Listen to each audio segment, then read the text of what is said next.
पाव भाजी एक ऐसा फास्ट फूड है जिसकी डिमांड काफ़ी ज़्यादा रहती है इंडिया में, और हम कह सकते हैं कि ये एक ऐसा फास्ट फूड भी है जो काफ़ी ज़्यादा पॉपुलर है। इसकी डिमांड इसलिए ज़्यादा रहती है क्योंकि ये काफ़ी सस्ता मिलता है और इसको खाने के बाद आपको ब्रेकफास्ट करने की, हम कह सकते हैं लंच करने की ज़रूरत नहीं पड़ती है, पेट में काफ़ी कुछ पड़ जाता है, हम ऐसा कह सकते हैं। तो इसके बिजनेस को अगर आप स्टार्ट करते हैं तो इसकी डिमांड काफ़ी ज़्यादा रहेगी मार्केट में। आज की इस वीडियो में हम जानने वाले हैं कि आप किस प्रकार से पाव भाजी बनाने के बिजनेस को स्टार्ट कर सकते हैं, इसके सेल करने के बिजनेस को स्टार्ट कर सकते हैं, इसमें ओवरऑल कितना इन्वेस्टमेंट आएगा, इसे आपको कहां पर शुरू करना चाहिए, मोस्ट इंपॉर्टेंट चीज ये कि इसमें लाइसेंसेस कौन कौन से लगेंगे, बहुत सारी चीजें। तो इस वीडियो को अंत तक जरूर देखिएगा। हेलो एंड वेलकम फ्रेंड्स, मेरा नाम है अनूप सिंह और आप देख रहे हैं आपका अपना YouTube channel. So let's get started. ये वीडियो टोटल 7 पॉइंट्स पे डिपेंड है, तो आप इन 7 पॉइंट्स को अच्छे से जरूर समझिएगा अगर आप पाव भाजी के बिजनेस को स्टार्ट करना चाह रहे हैं भारत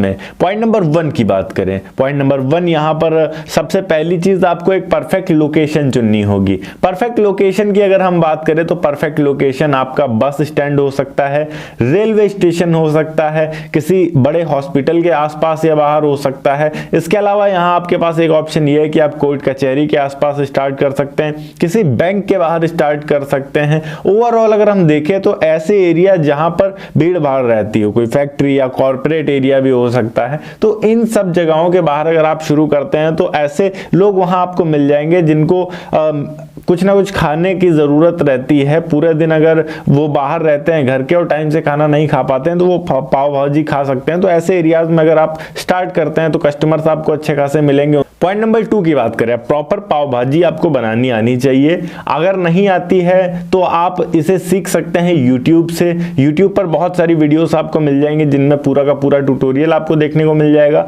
आप 8-10 बार प्रैक्टिस करते हैं, अगर घर पर एक बनाते हैं तो आपका हाथ साफ हो जाएगा और आप अच्छी पाव भाजी बनाना सीख सकते हैं। इसके अलावा अगर आपको ऑलरेडी आती है तो फिर कोई बात ही नहीं, यहाँ पर अब आपको इन्वेस्टमेंट के बारे में सोचना चाहिए। इन्वेस्टमेंट की यहाँ पर बात करें तो इन्वेस्टमेंट भी कई सारे फैक्टर्स पर डिपेंड करता है। लाइक आप अगर एक शॉप स्टार्ट कर रहे हैं, एक दुकान किराए पर ले रहे हैं तो उसका किराया आपको देना पड़ेगा एडवांस में।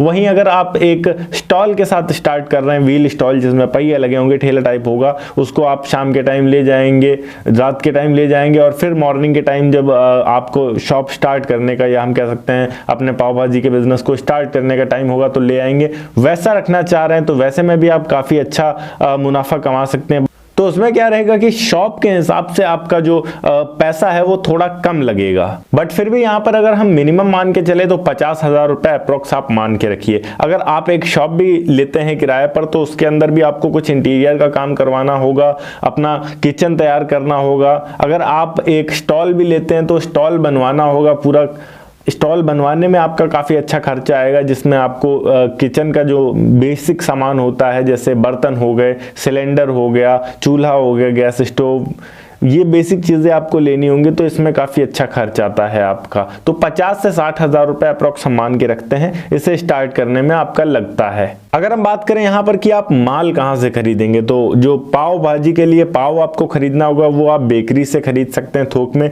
जहाँ पर आपको कम पैसों में ज़्यादा पाव मिल जाएंगे। क्योंकि अब बिजनेस ही आपको यही करना है तो फिर उसमें आप एक्स्ट्रा खरीदेंगे, ज़्यादा मात्रा में खरीदेंगे तो आपको अच्छा मुनाफा होगा। अगर मसाले खरीदने हैं तो मसाले के लिए आप डीलर से संपर्क कर सकते हैं या फिर अपने आसपास किराना स्टोर से खरीद सकते हैं। अगर मसाले भी थोक में खरीदते हैं तो और ज़्यादा मुनाफा होगा यहाँ पर। इसके अलावा जो बेसिक सब्जियां हैं वो तो आपके आसपास सब्जी मंडी से आपको मिल ही जाएंगे। सब्जी मंडी से अगर खरीदते हैं तो कॉस्टिंग आपकी कम हो जाती है। अगर किसी शॉप से खरीदते हैं, सब्जी वाले से खरीदते हैं तो उसमें थोड़ा एक्स्ट्रा पैसे आपको देने पड़ेंगे। तो इन सब चीज़ों को ध्यान में रखते हुए अगर आप सामान खरीदते हैं तो यहाँ पर भी आपकी कॉस्टिंग कम हो जाती है, जिससे आप और सस्ते में पाव भाजी बेच सकते हैं और कस्टमर्स को कम में खिला सकते हैं, जिससे मार्केट में आप अपने कंपटीशन को बना सकते हैं। आपके आसपास कोई नहीं रहेगा कंपटीशन में, आप ज़्यादा मुनाफा कमा पाएंगे।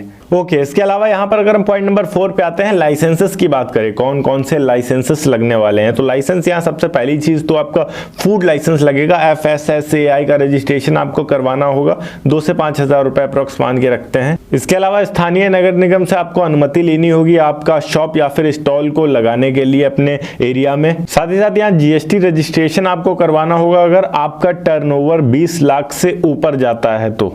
इतने के साथ में आप आसानी से अपने एरिया में बिजनेस को स्टार्ट कर सकते हैं। प्रॉफिट एंड मार्जिन की बात करें तो यहाँ पर डिपेंड करता है कि आपके एरिया में किस रेट में आप पाव भाजी बेच रहे हैं, आपके एरिया में बेसिकली रेट क्या चल रहा है पाव भाजी का।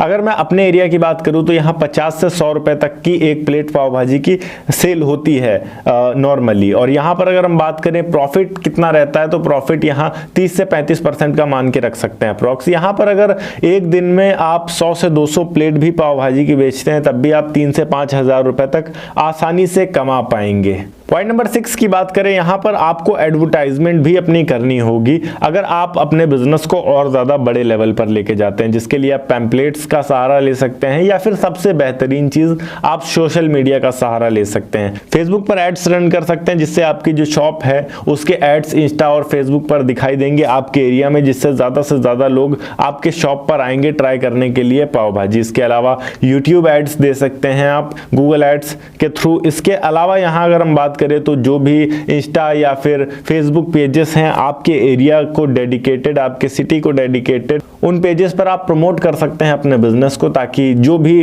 टारगेटेड ऑडियंस है आपके एरिया के लोग हैं वो आपके बिजनेस तक आ सकें, आपके पाव भाजी को खा सकें, आपके बिजनेस पे विजिट्स बढ़ें, जिससे ज़्यादा प्रॉफिट आप कमा पाएं और पॉपुलर हो पाएं। इसके अलावा पॉइंट नंबर 7 की बात करें, अगर एडवर्टाइजमेंट करने के लिए बहुत ज़्यादा पैसा नहीं है आपके पास तो आपके पास एक ऑप्शन ये भी है कि आप अपने जो भी आपका शॉप है या स्टॉल है उसको लिस्ट करें जोमेटो और स्विगी जैसे ऐप पर। फूड डिलीवरी ऐप्स पर अपने स्टॉल को या अपने शॉप को ऐड करने का एक फ़ायदा ये भी होता है कि ऑनलाइन ऑर्डर्स आपके पास आना शुरू हो जाते हैं, और जो लोग ऑफलाइन आपके शॉप को नहीं भी जानते हैं वो भी अगर ऑनलाइन एक बार जान जाते हैं तो फिर वो ऑफलाइन विजिट करते हैं आपके शॉप पर और ऑफलाइन आकर आपके शॉप पे पाव भाजी खाते हैं, जिससे उनको अगर टेस्टी लगता है, अच्छा लगता है तो 4 और लोगों को रिकमेंड करते हैं। तो ये भी एडवर्टाइजमेंट का एक बहुत ही बेहतरीन ऑप्शन है, साथ ही साथ अपने सेल को दुगनी तिगुनी करने का एक बहुत ही बेहतरीन ऑप्शन है, तो आप इसका फायदा भी जरूर उठाइए। ओके गाइस, ये थी एक छोटी सी वीडियो कि किस तरीके से आप पाव भाजी के बिजनेस को स्टार्ट कर सकते हैं। अगर वीडियो अच्छी लगी हो तो वीडियो को लाइक करके चैनल को सब्सक्राइब जरूर कर दीजिएगा। मैं मिलता हूं आपको नेक्स्ट वीडियो में एक नए टॉपिक के साथ, तब तक के लिए जय हिंद, वंदे मातरम।